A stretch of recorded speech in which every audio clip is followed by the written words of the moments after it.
Hi there, everybody. I'm Kraig Kann. Right now, on this edition of Tracks to Success, he's a friendly CEO, which makes sense given his expertise in the area of hospitality. More than his leadership stands out, it's his entrepreneurial spirit. Years with Hyatt and Westin led to nearly 2 decades with a third party planning firm. It was a path to his biggest victory yet, the build of his own firm with his own name on it that partners with companies and organizations with a need to meet and do it with convenience.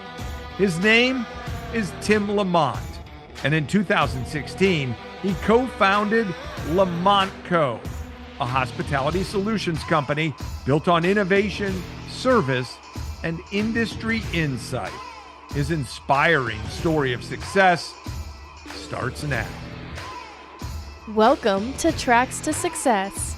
This is the podcast that brings you inspiring people and their inspiring stories, how they found their way to the top, and how their path can help you do the same. Here's your host, network broadcaster, C-suite executive, best-selling author, speaker, and entrepreneur, Kraig Kann. Well, Tim, it's great to be with you. Thanks so much for joining Tracks to Success. I think I'm going to learn a lot. I think everybody's going to learn a lot. I hope you're excited about this. I am. This is my first podcast, so anytime I can talk about our industry and answer questions and kind of tell people like the path to get there, let's do it. All right, let's do it. But before we get there, okay, we got to kind of set the table for everybody about how we met. I think it's an interesting story. I mean, here's two guys, right, sitting at a restaurant tavern in Orlando, minding our own business, and I'll let you take it from there. You know, it was an interesting time in my life. I had just stepped away from a position working for 18 years, sitting out on the sidelines for my non-compete, and I was in Orlando learning how to give back through CSR, creative social responsibility. And it was my first night in Orlando. Went out, I was just walking around town. I was a little hungry, so I stopped in to the pub. And it was interesting. I kept staring at you like I knew you. And finally, I'm just like, how do I know you? And by the time it was all said and done, we realized it was on the Golf Channel. And so the rest was history. But yeah, then the next couple of trips into Orlando, we kept meeting up there and building that relationship. And it's kind of what we do on the road. You know, we're hospitality folks, and when we're traveling, you know, my daughters once asked if it's lonely. It is if you don't reach out to other people and engage people. So for me, that's something that I do when I'm on the road, and it's quite a bit. Yeah, that was it for me too. And I'm so grateful that we were able to meet. I've learned a lot from you. I've followed your career and your buildup of this new company, which we're going to get into. So I think it's going to be great for our listeners. I talked in the open to our podcast here about your entrepreneurial spirit. All right. Now, what that means to me is that the job, if somebody was to ask me about it, the job is not 9 to 5. It's more 5 to 9. And maybe that's not enough hours. Would you agree with that? You know, when you don't own something, it's easy to kind of, hey, you know, listen, 8 to 5, check in, check out. Yeah. But the moment you own the opportunity, you don't want to limit your ability to, you know, I have customers that you know, maybe at 10 o'clock on a Friday night, they're getting out of surgery and they're planning this medical conference, and that's the only time you can talk to them. And so Mhm. you make yourself available. But as an entrepreneur, it's 7 days a week. It's whenever a customer or someone needs you, you're on call. Yeah.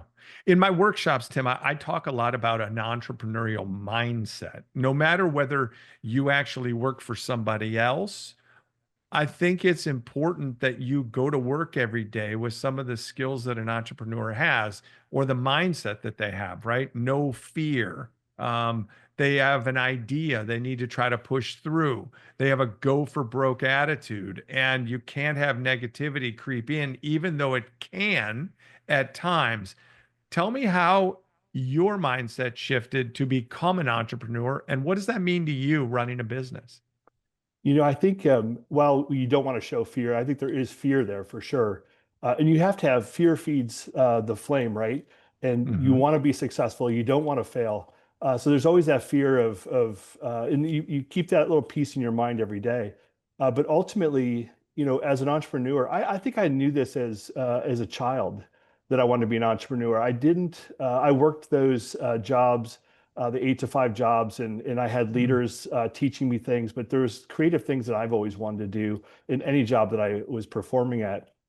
But ultimately, the mindset is, how do I get better today? Right? I take the mindset of today could be the last day I work. Let's leave it in great hands, right? Because you never Mm. know. In the entrepreneurial spirit of the hospitality industry, you are hustling every day because you just don't know what tomorrow brings you, whether a Mhm. pandemic, 9/11, all the things that could potentially happen in our space that all of a Sure. sudden you've got to shift on a dime. So take today in the moment and you just get after it.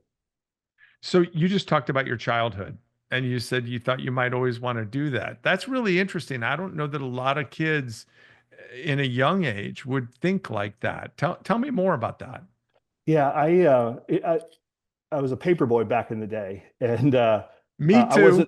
wasn't old enough to have my own paper route, collecting money and things of that nature. So I had my brother sign up for it, and I actually did the job, got paid. But I knew right then and there that if I worked hard, I can make some money and create some opportunities for myself. And then that kind of carried through into high school, working different jobs, playing 3 different sports. I always wanted to keep learning, and I always Mm. was looking for mentors to help mold kind of my future, what I was looking for. Hmm. Take me on your journey. You know, you go to college. Did you still feel like you were going to be an entrepreneur someday? And tell me about the steps along the way. I talked about some of the big brand names that you worked for in our open today. Yeah, I was going to college. I wanted to coach. I wanted to be a coach. Played, baseball, basketball, football in high school. Played college baseball. Went to college saying I'm going to be. And I'm not sure if this is the correct terminology these days, but I wanted to be a gym teacher, right? I wanted to have Mm. fun with kids and teach them sports, but then actually after school, be a coach. And then I Mm. got into my first year, my freshman year, and anatomy and physiology ate my lunch. And I remember Dr. Shannon at the Ashland University. I went up to her it was, you had that moment where you could take a class pass fail, and I was past that moment. And she realized I was struggling. We were on the road for baseball, and I went up to her and I said, "If you can give me a pass, I promised to step outside of this major and change I want to go to basically get into business. But I Mm. said, I promise you, you'll never see me again. And she's like, you promise? And so she gave me the pass. I told her, I said, if I ever see you walking down a hallway, I'll walk the other way. I don't want to interrupt you. But it was kind of that moment where I realized that folks were always saying, you should get into business. You should get into business. You can always coach, but business should be your path. It's interesting. Business just seems like such the generic major in college. Like you can go so many different directions. Um, what was it that really inspired you? And what took you to hospitality too? I mean, that's an interesting road as well.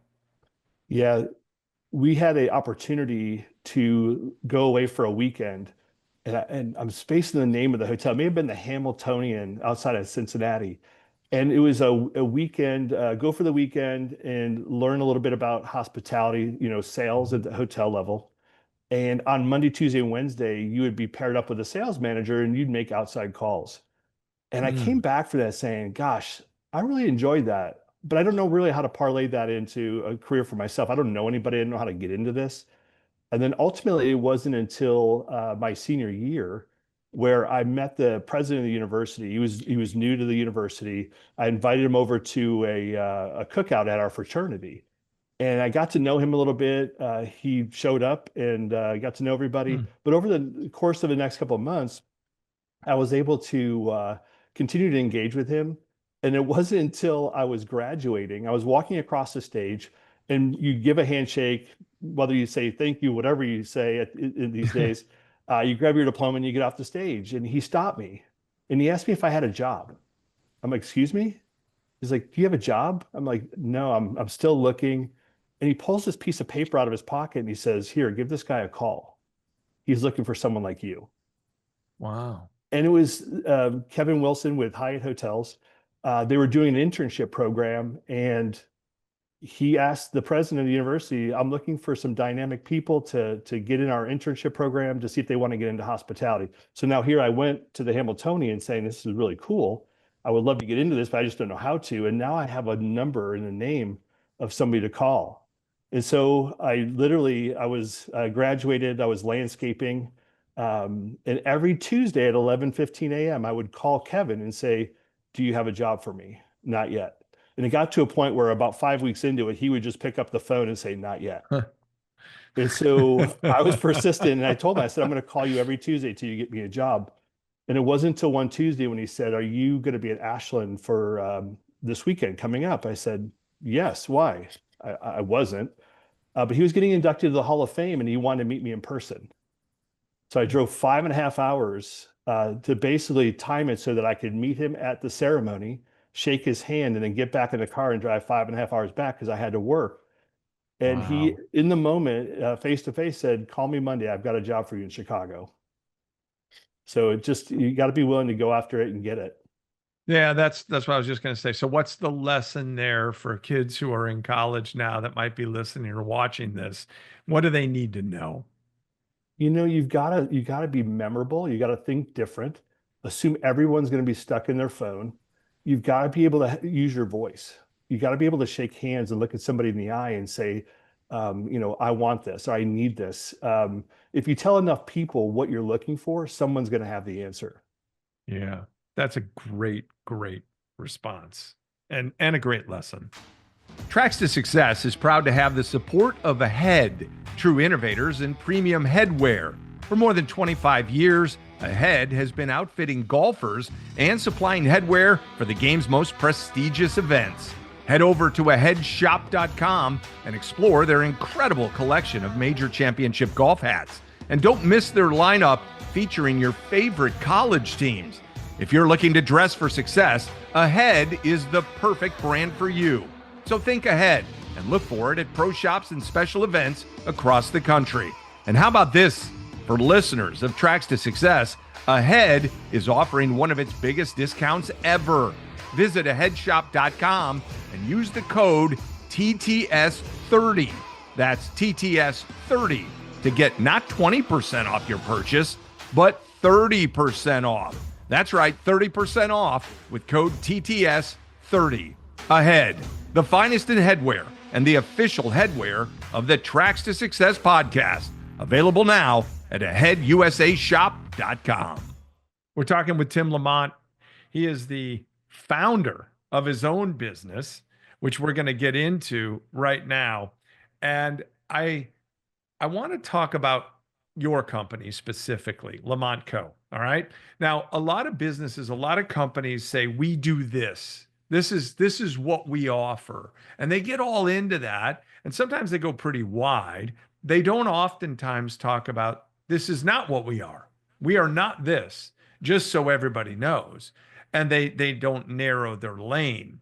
In the meetings that you had when you started this business, did you have those types of conversations? Here's what we're going to do. Here's what we aim to do.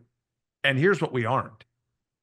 Yeah, when we started, I literally was singularly focused on just being sourcing and contracting. That's where I came from. That's what I do best. That's what I can teach. And it wasn't until the pandemic hit. We right before the pandemic, had a really good friend who wanted to start up a services side of the business with me. And I said, I'll be ready at some point, and when I'm ready, I'll come calling. Well, then the market shifted a little bit, and some of the hotel brands went from 10 to 7% commission. I had a really big fear at that moment that our associates that were already with me weren't going to be in a situation where they could feel like they could make enough money to stay. And so we launched the services side of the business and just focused, so I said, we're going to focus on what we do, which is sourcing and contracting. And then we're going to dabble a little bit in the services side to make, supplemental money so that way you feel like you can earn enough. But then the pandemic hit. And one of the things, Craig, that happened right away, our clients were telling us we have to shift our meetings to the future.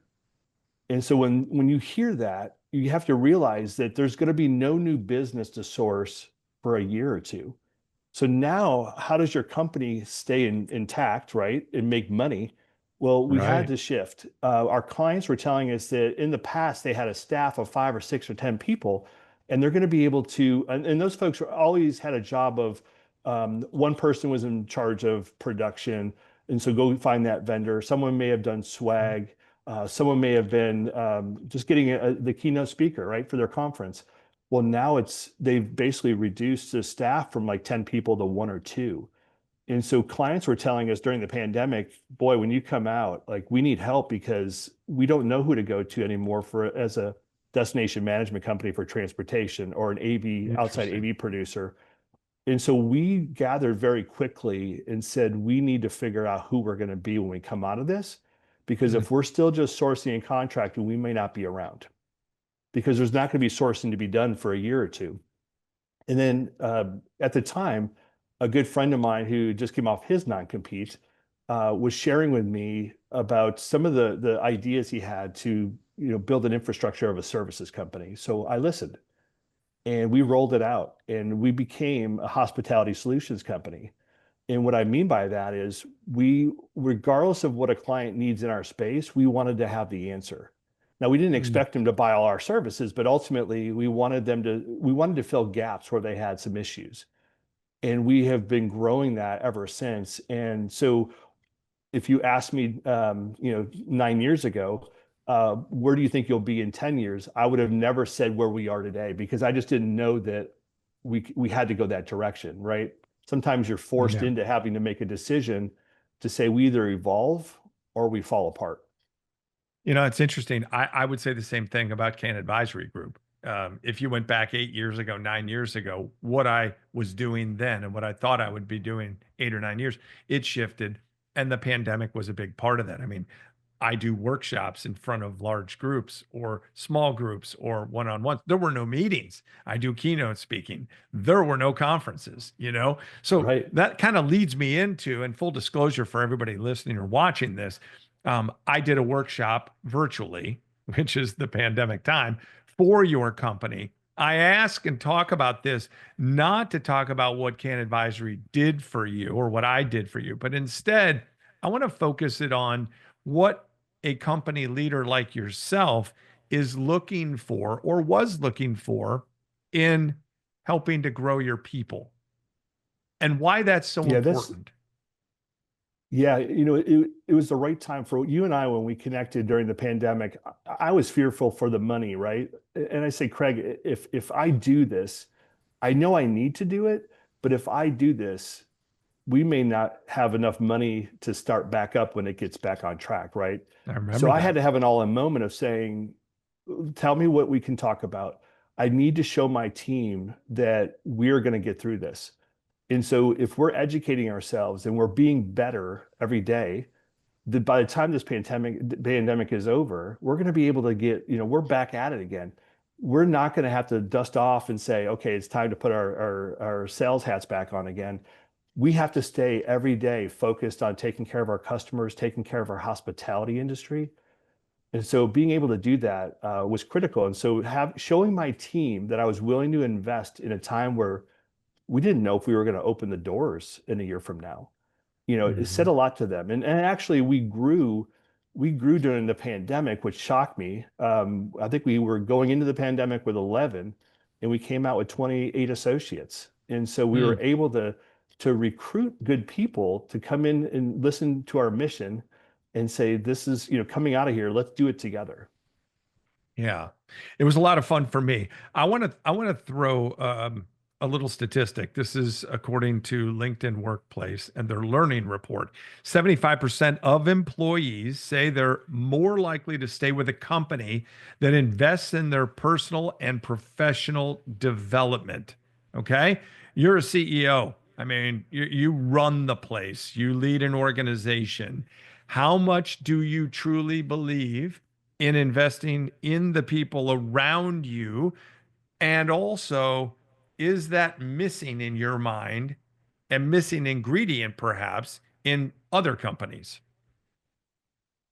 It is important. It is the one area that if they can't grow and learn with you, they're going to go find it. They're going to seek it somewhere else, right? I think I've learned that recently. About a year ago, we were bringing on new associates and we felt like we were doing a good job of training. But when we really asked the question, sometimes you have to ask the hard question and you get the answer that you hope you weren't going to get. But Mm, they didn't feel like they were getting the training that they needed to be successful as an entrepreneur coming out and being able to sell our products. And so we've had a new focus. And so I transitioned actually last year from CEO of the company to CSO, Chief Sales Officer, because ab- I realized if I'm flying at 40,000 feet, who's on the ground teaching these people how to do this? And so I realized the shift, and we've already seen a difference in production. Kraig, back when I started 32 years ago or 33 years ago, it's been a long time.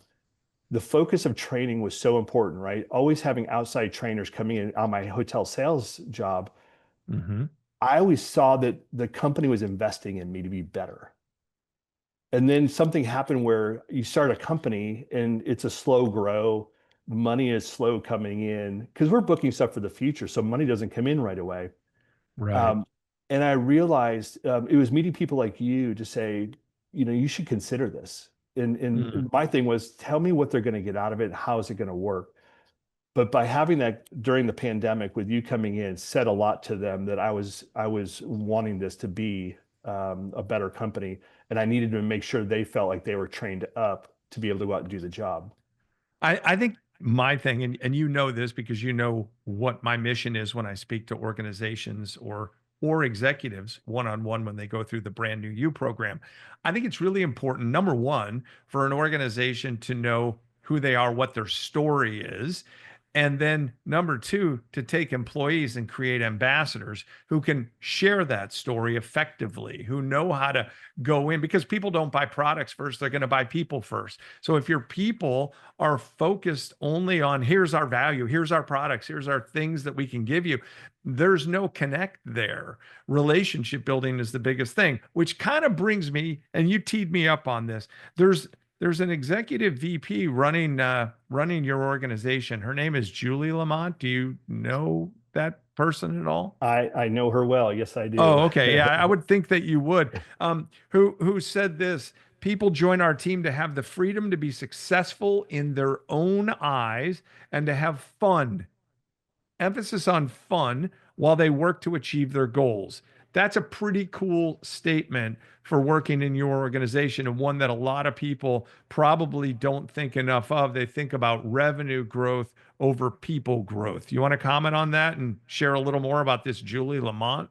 Yeah, Julie, certainly, she's followed me in my career like before when I was at the hotel level, right? So she knew me when I was at the Hyatt Milwaukee, and that's where we met. And she saw kind of my growth in sales. It's funny, we get married in 1998, and about a month later, I asked, I'm like, I think I want to quit my job and start my own company. And she's like, who are you? But it's interesting. She actually was at the time too with Philip Morris. She took a job from Hyatt Milwaukee and then got a job with Philip Morris. And together we were actually being trained differently, but sharing Mhm. ideas. She's probably one of the best salespeople that I've met. She's very inquisitive. To lead a company like we have today, it would be great if I had the brains and sales acumen, but I just have the sales side of it. Julie's got the brains and the sales side of it. So working with her on a daily basis, she's never one to shy away from a question where I am. I Mm, realize that I'm a people person and I just want to make sure everybody's happy. But yeah. sometimes the hard questions have to be asked. And that's really the motivation I get from Julie behind the scenes is to help me navigate sometimes difficult decisions. But ultimately, the associates have to have fun, right? To get to your point of we make it so that everybody has a seat at the table at LamontCo. Mm, So anybody who joins today, um, how many companies do you know that when somebody joins the CEO or the CSO or any executive, they don't know all these people, but we make it a priority that everybody can call anybody at any time for anything. And when you do that and you let the guard down, people will be very honest with you because they see that you care. You know, Yes. we're intentional. We want to make sure that our associates, you ever have a question, Craig, back in the day when you worked for somebody and you positioned the question out and you were waiting and waiting and waiting, maybe days or weeks for an answer because you weren't necessarily the most important thing potentially in that person's mind. But when you do that, you delay success. And Mm. so when someone has a question, they should get an answer pretty quickly because we need to get them back to working. And so when you have that mentality of taking care of the people, they respond very well. And that's when they start to enjoy their job. Let's talk about something else that's your mission statement, right? Providing exceptional hospitality experiences. I want to dive into that real quick. First thing I want to ask you is define exceptional. What does that mean? We should always be two steps ahead of what our clients are thinking they need, right? And so there's a process in our business, and very good salespeople will be tracing out. So whether it's deposits, cutoff dates, you can release rooms by a certain date. We always want to make sure we're ahead of the game. Craig, there's so many people in our space today that are in the third party market that if we don't show value, if we're Mhm. not exceptional at what we do, the client has so many options, right? We Mm. teach that almost every day. We want to make sure that our associates realize that the choice that your client is making is you. And if Mhm. you ever take them for granted or put them on the back burner, you're probably going to lose them. There's somebody that's probably calling on them that you don't know about. And as long as you keep doing exceptional things, they're going to continue to work with you. In addition to hosting this podcast, Kraig leads the Kann Advisory Group, focused on elevating communication for companies and individuals. Company consulting, team and individual workshops, mind-altering virtual programs.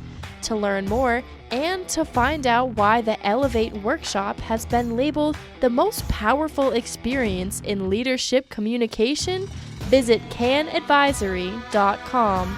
And when you do connect, mention the Tracks to Success podcast to receive your special discount. Now, back to the interview. We're talking with Tim Lamont. He leads sales for LamontCo. Okay. And I think that's an important thing. And so we're going to get back to this whole thing about selling. You talked about the importance of being exceptional. If you follow me, if you follow Can Advisory, you know about the green shoe. And I give that out because people stand out. They're not ordinary, they're extraordinary. And somebody in a workshop during the day proves to be just that, or somebody over time in a consulting opportunity challenges themselves and they go next level and they earn that green shoe. And I'm proud to give it out. And it's become the symbol of what I do. There are conferences across the country that you work with in your hospitality world. If we're thinking green shoe, okay, what is it that defines a green shoe conference, right? You're helping provide that green shoe type experience for people, but Right. what have you found in your world that conferences, and so many people that are listening to this go to them, right? That conferences are missing when it comes to serving the people who attend. We just got off our LamontCo AXS, our annual conference, and I listened to the supplier community throughout the entire event. And the Mm-hmm. one thing that resonated with me is that our associates are not shy. We appreciate the supplier community for showing up and supporting us. And so our Mm-hmm. associates go out of their way to make sure it's an intentional conversation to get to know somebody. If our associate, we drive into them. If you don't know somebody, go meet them.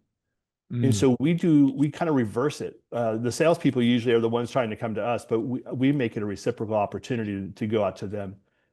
Making sure that that what you're doing at the meeting shows the attendee that you care, that they're not an Okay. afterthought. So whether it's what you feed them, whether it's the education you provide them, or the networking opportunities you give them, that's what makes these conferences successful. They have to be memorable. And one of the things that we do to be memorable after this conference, and I'm doing it right now, is we had 150 suppliers show up. And so since day one, when Mark Peterson and I were together, we were the only two guys in Mhm. the company outside of Julie, from a sales side, I always talked about handwritten notes. And I learned that from a mentor of mine about the Yeah. handwritten note of being, Yeah. again, it's that memorable thing. And so now I have 150 memorable notes I've got to make this over the next probably 10 days, just to let people know that we care, we're different. And we want to show you that we're different. So these conferences that are put on, there's many ways to show that you value the person who actually paid to come. Yeah. It's a lost art, Tim. It really is. I want to go back to the LinkedIn workplace with another little statistic. Um, In 2023, the Workplace Learning Report from LinkedIn identifies presentation skills as the fastest growing skill among learning and development professionals, emphasizing a critical importance, a real need for it in today's workplace. As you know, that's what I coach executives on. That's what my workshop is all about. How do we present not just ourselves, but our organization? I want your take on that. You're in front of a lot of people. You also see a lot of speakers at conferences. How important is presentation skills in today's world, and why is it critical? Here's the biggest one of the biggest reasons you need to keep people off your phone, right? Off their phones at Hmm. conferences when you've got keynote speakers up there. I was just a witness to a keynote speaker at our conference recently, um, and I looked around the room, and he was so engaging that not one person was on their phone. It's impressive, right? It's hard to Hmm. do in these days because everything is so important. Emails, texts are coming in at all the time. But as far as the presentation side, it's a make or break it.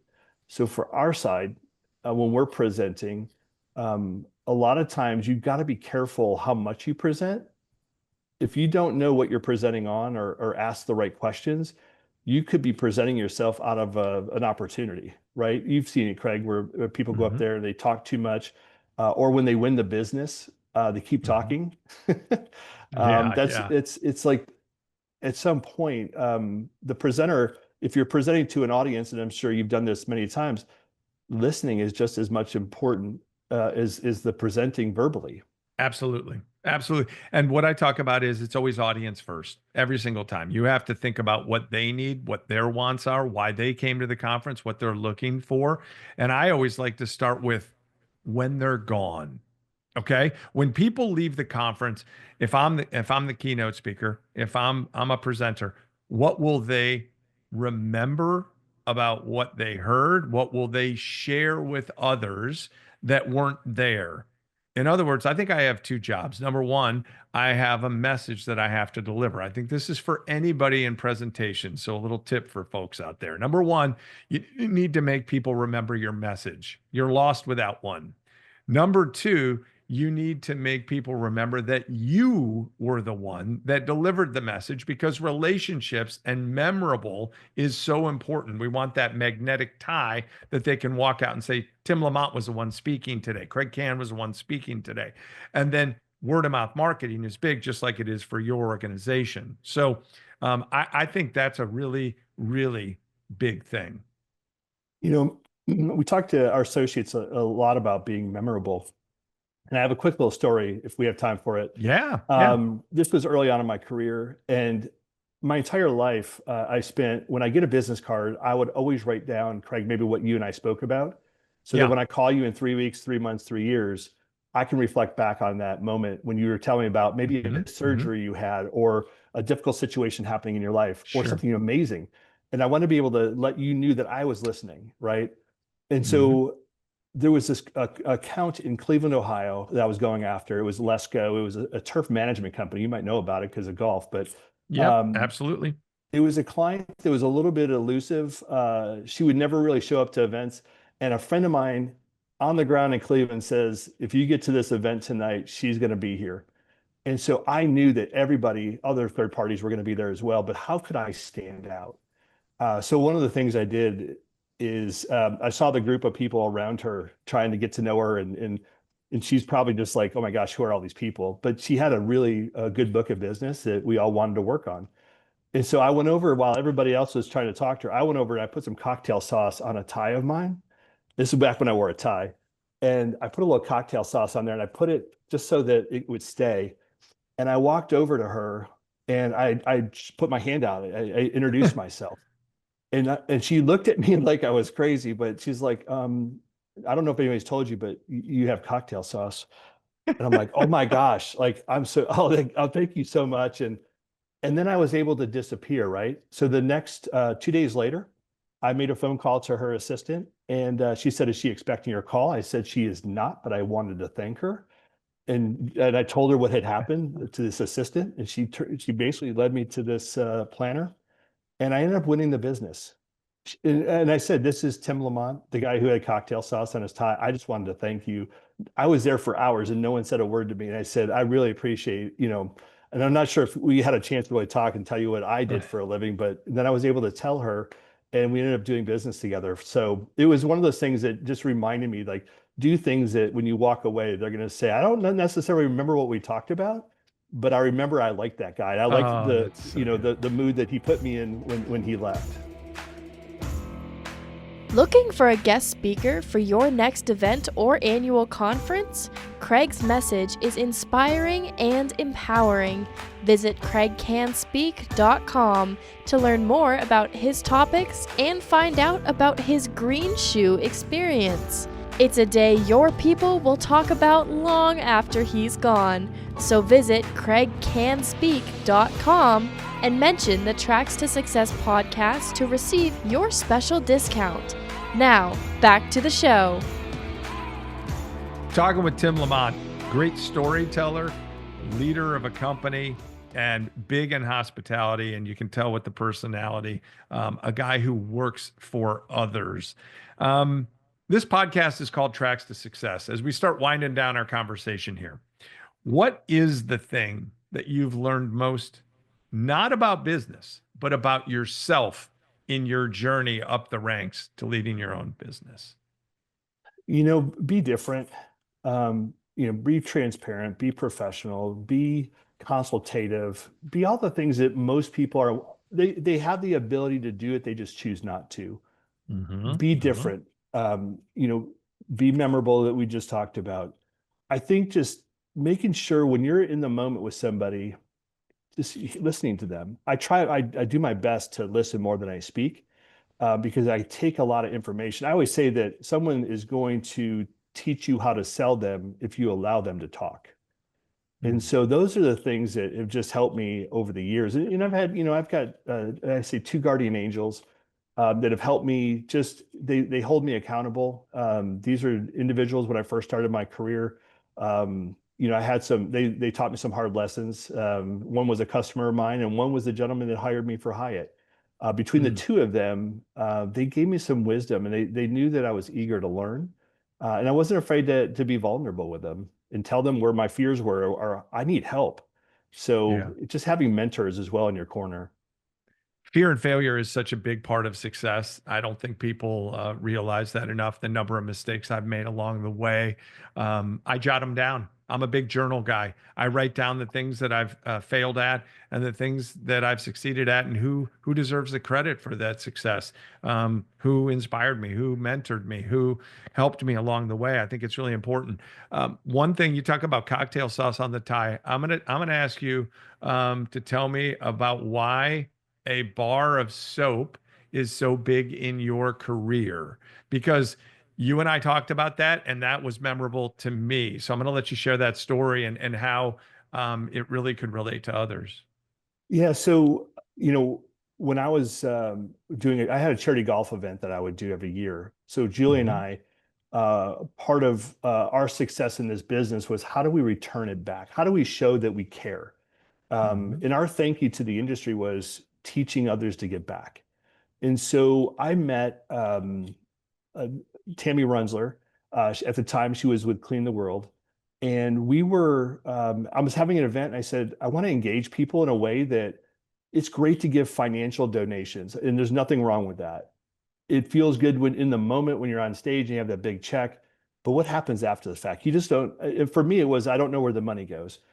But when Mhm. I know if you do something to give back physically, like Clean the World did with their bar of soap, their shampoo, their toothbrush, toothpaste, washcloth, if we could build kits, I knew exactly where they were going. They were going to people that needed that.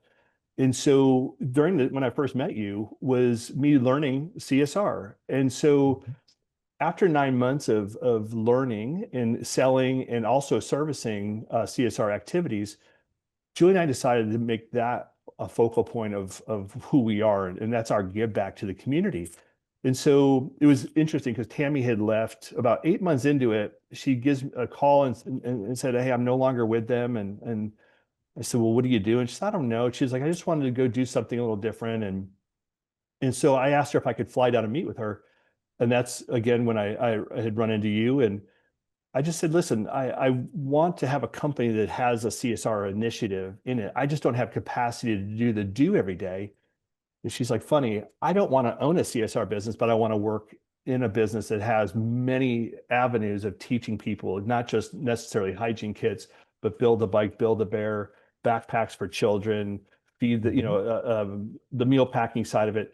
So we decided just to launch. And, it's one of the things that allows me, as the owner of the company, a lot of times you would have these events and other people would service them. But Julie and I go out to some of these activities and we're the ones doing it. That's kind of our give back as well. And I always ask a client, what is your footprint that you leave behind when you leave a city? You just brought 500 people in, 20 people, 10, 1,000. But when you leave here, are you memorable? What did you leave to impact that Mm. city, right? And so if the more the messaging we can get out there, we just had our event last week. Like I said, we did 22 wheelchairs that went down to San Antonio to help with the need down there. I think we stuffed 150 stuffed animals that went to local fire and rescue because when there's a call in the community, domestic violence, accident, a fire, they have these stuffed animals they hand to children to kind of calm them and comfort them a little bit. So these are the things that are on our mind. We have a hard Yeah. job every day that we do, but this is the one thing that is our passion. Yeah, you take bars of soap that are not completely finished in a hotel, and what happens to them, right? You take them and you can give them away. To your point, I digressed. Yes. Hotel from shampoo, soap, and conditioner, they will things that don't get used or partially used or can be recycled. And Right. then part of that is then going out to local areas and just handing these out, whether it's to homeless shelters or gosh, when we first started, Tammy Runzler was fostering 8 boys in Haiti, and they needed soap and shampoo and toothpaste. So again, these hotels do a great job, and they do recycle, which is amazing. See, that's what was memorable to me. I remember you talking about that, told me a lot about you, the give back, the thinking, right? The ideation, all that sort of stuff. Two things before I let you go. Number one, trusted partner. Okay. I've heard you say it. It's on your website, trusted partner. I want you to tell us what that means and why it's so valuable. So to be a trusted partner, you would think, Craig, that our customer is that meeting planner planning a conference. Hmm.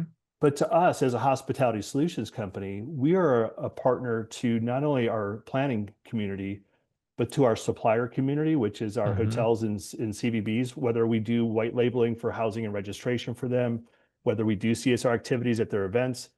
But the shocking part is what makes us different as well is that we have a lot of third parties that work with us to support their customers.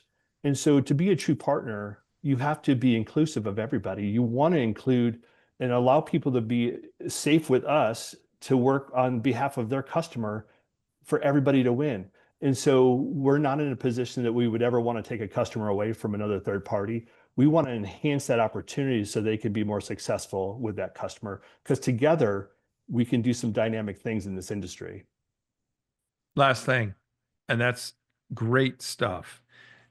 If you were on the speaking circuit full time and you were talking to young people or you were talking to people in their 40s who may have lost their job or people who are in their 50s, I don't know about you, but that's where I land. Searching for the best way they could possibly finish their career, right? There's a lot of different things there. Your career began in sales, Hyatt and Westin and big cities and so forth. I want you to leave us, give the listeners something about the value of learning to sell yourself. Yeah, it's a great question. Learning to sell yourself, I think it comes with confidence. I'm in my 50s. So I'm constantly reminding myself to, I think we have to care for ourselves. All right. As far Mhm. as salespeople, it's not an easy job. If you're looking, currently, um, I have a motto: if you tell enough people what you're looking for, somebody's going to have the answer. But you can't stop at the first time someone says, I don't know, I can't help you. You have to keep driving yourself to find people that can help you. Just being an ambassador for yourself. Reach out to your friends, ask them for support. I've never met somebody when I said I need your help, they've said no, right? Mhm. Everyone wants to help, but as people are kind of looking, whether it's if they're in the right career path or not, do you wake up in the morning ready to get after it? Because if you don't, you might not be in the right spot. And Mhm. so that's that entrepreneurial spirit too, Craig, that if I didn't wake up one day and say, oh, I got to go to work, it'd probably be it for me, because I'm so passionate about what I do, because I know I'm helping people. But ultimately, for somebody out there that's maybe considering it, I always say the grass isn't always greener, but does it give you something to learn? And I don't know this about you, Craig, but when I decided to walk away from an 18-year career, which I felt very successful at, made very good money, it got to a point for me, uh, talking to Julie on a daily basis for almost a year about, I think I've given them everything that I could give them, and I feel like they gave me everything they could give me. And Mm. now I have to figure out what is that next step for me, because my runway was 20 years at that time, right? And so I think some people stay in something and without thinking they have a choice, or without thinking they can go do something that's spectacular to them or a passion of theirs. Because as you know, Craig, you've done it. When you have a passion for what you do, you're a happier person. Your family's happier. Absolutely. Absolutely. It's interesting. You just talked about the word help. Okay. If you ask somebody, hey, I need a favor, different. If you say, I need your help, people love to help people. So, yes, you did a favor for me by joining me. You helped make this podcast better. And I really appreciate the time. It was a great chat. Congratulations on your success. And I know we'll talk soon. Thank you. And congratulations on your success as well. I'm proud of you. Friends, success isn't just about the look of your resume. It's about the way you look, and dressing for success in the workplace is important. The way you look out of the workplace is part of your brand as well. Ahead, our official headwear partner, is all about helping you show off your best self. A hat says a lot about you, and Ahead doesn't just follow trends, they set them. Available at pro shops, resorts, and big sporting events around the country, and also online. By listening to this podcast, you get a chance to save big. Visit aheadusashop.com, use the code TTS30, and receive 30% off your order. That's aheadusashop.com, using the code TTS30. 30% off just for you. Ahead, the finest brand in headwear and the official headwear of Tracks to Success. It is time now for Getting Ahead, and I want to talk about something that's tied to Tim's journey and how it can help you. Now, Tim talked about being a trusted partner. It's in his bio. It's a part of his company's brand as well. Now, that's not the first time nor the last that you'll hear the term trusted partner. It's kind of a buzz thing. Now, one thing Tim is really good at is serving a need and partnering with people to provide solutions. So now let's take a look at your world, specific to you, actually, each of our worlds. So much of our success is not about what we do, it's about how we do it or why we do something, and the feeling we get from others when we serve their needs. Big consulting firms do it to help other businesses reach peak potential and peak revenue, and individuals can do it by being a great partner to someone who might just be in their own office.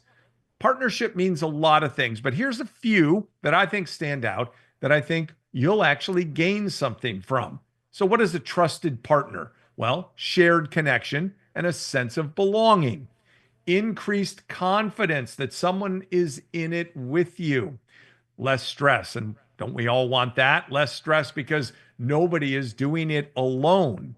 And then there's the joy of collaboration, feeling a bigger sense of reward at the end because, well, you share in success together. So here's my thing. In your journey, be a trusted partner with someone else, with people that you trust and that they can come back and trust you. You'll enjoy working together a whole lot better. And I guarantee you, your tracks to success will come a whole lot easier. I hope you enjoyed the conversation with Tim. I'm Kraig Kann. This is Tracks to Success, inspiring people and their inspiring stories. And we'll do it again soon. Don't forget to subscribe to the show for more great interviews and Kraig's thoughts on reaching your highest personal and professional summit. Find it wherever you get your podcasts and on the Kraig Kann YouTube channel and kraigcanspeak.com.